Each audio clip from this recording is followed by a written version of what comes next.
Hello guys and gals, and welcome to another episode of Creepypastas. This time I have one titled The Wyoming Incident, all about mysterious television hijackings, one prolific hijacking in Wyoming, I would assume. All about creepy messages just being inserted into your broadcast. Now, it might sound creepy enough, and this creepypasta aims to tie up what really happened. That being said, without holding you up too much right here on the intro, we're going to dive right into the Wyoming incident. So sit back, relax, and see what's behind these TV broadcasts. There's a story I keep hearing about, something called the Wyoming incident. I don't really know what it's about. Well, I sort of wish I did, because I thought I understood about it a long time ago. It turns out that I never really knew what the Wyoming incident was really about. I returned to this website mostly to inform you that creepypasta is not just unreal. It's actually very real. This particular story is about the Wyoming incident. I entrust that you caution yourself while reading this text. There's a lot to take in from what I have to tell you, and you may find yourself running into similar problems like I did when I looked more into this. So first of all, the Wyoming incident symptoms. Now first of all, there's a joke about what the Wyoming incident actually did. Of course, it had your typical symptoms of nausea and lightheadedness. I was very cautious why these symptoms occurred, and it turns out it has to deal with your spiritual consciousness. But I'll explain that later in the article. I'm sort of afraid to leak the Wyoming incident to you. But if you're informed about its exact effect and what it does to you, you may very well be fine. In fact, I promise you. And now moving on to part 1, which I will title, You Will See Such Pretty Things, goes like this. Basically in this video, you're presented with the first Wyoming incident tape, before warned of the following features. Now the first screen you'll see is the 333-333-333 presentation. Don't think about this number. Do not try to do complex arithmetic with the number, and don't even try to understand the video further from this screen. This is an extremely dangerous ritual involving a series of suicidal pictures in a forbidden satanic ritual. Second screen, you're going to be presented with, You Will See Such Pretty Things. Now you have to discount this immediately as well. Discount the thought. Do not gain more insight to the message. This is an extremist message of sublimination through the idea of existentialism. You may possibly die from this very first message. Now the third screen, and this screen has been considered the symptom part of the video. This is because this was developed on a little known program at the time. The program was developed by a ghost, much in the same way was the Lavender Town frequency phenomenon, which is still being investigated to this day. It's interesting to note that there is no music in the video compared to all the other videos. However, there are certainly binaural frequencies attuned to the possible paranoia tuning that the lavender.wave file is tuned to, a frequency that can only be fixed, not considered possible to musicians because musical theory denies this allowance of imperfection. Now every time I show my friends this video, they never know what to say.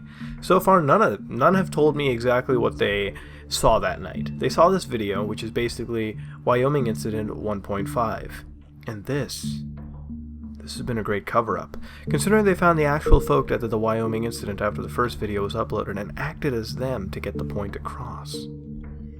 Now this is the actual video after number 1, and you won't find any on YouTube. It infringed the copyright and was deleted after it was put on YouTube. The actual first video is completely gone. This was the second one, but clearly the morons on YouTube never actually found out that it was still uploaded because I was the guy that kept all the videos, including the first one. Keep in mind that the fake series apparently features Mitt Romney, current forerunner to the presidential election for the Republican leader. These ties aren't fake. Let me tell you that. This is the second video. Notice how it follows an eerily similar chemistry to the first video, but with conveniently spooky music. That's because they learned that the author of the original Wyoming incident wasn't even real. It was something creating binaural beats and strange arrays of videos and images with software uploaded on an unknown operating system at the time. Be aware that the strange noises that appear at the optimizing third part are all binaural noises created from the source, which created the binaural noise you hear at the beginning and onto the second image. These binaural noises are insanely frightening, and I would strongly suggest not listening intently to what these noises are. They aren't noises. They're not even real. Now, do not, and this is a very important part, do not listen to the noises on the third part. Now, the whole invert here, the video filter that you're noticing on here, is a joke to bypass YouTube. There is a message in it, which, when inverted, is lost, and is not completely kept in the video genre as on YouTube. This particular video's mirror.